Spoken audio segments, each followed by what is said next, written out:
اقسم بالله العظيم انه هذا الحلم اللي شافه الشاب المفروض انه ينشر على مستوى العالم كله. رجل كان مسلما ثم تحول لنصرانية، شاهد الذي حصل له في النهاية. هذه الرؤيا، رأى في المنام رجل يحمل ورقة مثل هذه الورقة، وقال له: أنت تركت الإسلام، وأشار إلى الورقة: وأردت النصرانية. تركت الإسلام، وبدأ يطبق هذه الورقة كما ترون الآن. قال: تركت الإسلام وهو شهادة أن لا إله إلا الله وأن محمدا رسول الله. طبقها هكذا: شهادة أن لا إله إلا الله وأن محمدا رسول الله، وإقام الصلاة،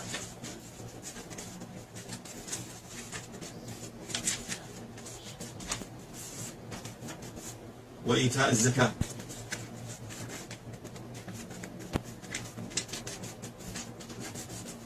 الزكاة، وصوم رمضان،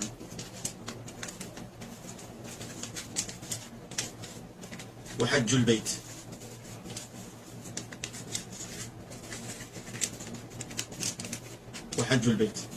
تركت الإسلام، وهذا تركت الإسلام دين التوحيد هذا الواحد، وأردت النصرانية دين الثلاثة.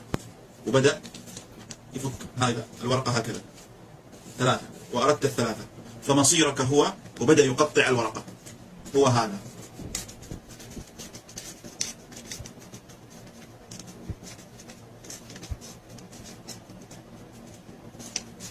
وبدأ يقطع الورقة، والآن الرجل في المنام يرى هذا الرجل وهو يقطع الورقة، ويقول له: مصيرك هذا، مصيرك هذا. وبدأ يركب هذه الأوراق كما ترون الآن. انظروا هذه الأوراق.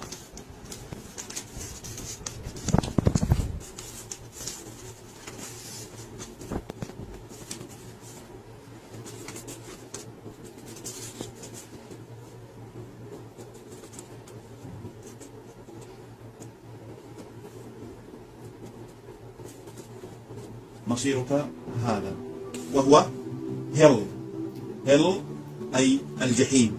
لماذا؟ لأنك من عباد هذا. فقام الرجل أشهر إسلامه على الفور، ورجع إلى الله عز وجل، وأنقذه الله عز وجل من الكفر. فإذا نحن قصرنا في الدعوة، الله عز وجل يسخر الرؤى والمنامات لرجوع الناس إلى الإسلام.